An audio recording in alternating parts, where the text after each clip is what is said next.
وفاقی وزیر اطلاعات عطا تارڑ سے پاکستان میں تعینات جاپان کے سفیر کی ملاقات میں دو طرفہ سفارتی تعلقات، میڈیا کے شعبوں میں تعاون، فیک نیوز، حکومت کے معاشی اقدامات سمیت باہمی دلچسپی کے امور پر تبادلہ خیال کیا گیا۔ پاکستان اور جاپان کے درمیان باہمی تعاون کے دائرہ کار کو مزید وسعت دینے پر اتفاق ہوا۔ وفاقی وزیر اطلاعات کا کہنا تھا کہ پاکستان اور جاپان کے درمیان دوستی اور تعاون کا دیرینہ رشتہ قائم ہے۔ جاپان پاکستان کا اہم ترقیاتی شراکت دار ہے۔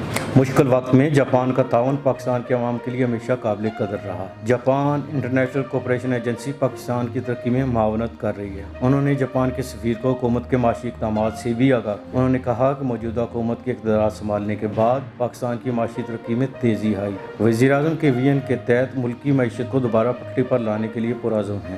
ان کا مزید کہنا تھا، حکومت نے ٹیکس نیٹ کو بڑھانے کے لیے FBR میں اصلاحات سمیت کاروباری ماحول کو بہتر بنانے اور سرمایہ کاری کو فروغ دینے کے لیے کئی اقدامات اٹھائے ہیں۔ اس موقع پر جاپانی سفیر کا کہنا تھا، پاکستان کے ساتھ مضبوط تعلقات چاہتے ہیں۔ حکومت پاکستان کے کاروباری طبقے کے لیے اقدامات پاکستان کو جاپانی سرمایہ کاروں کے لیے زیادہ پرکشش منزل بنائیں گے۔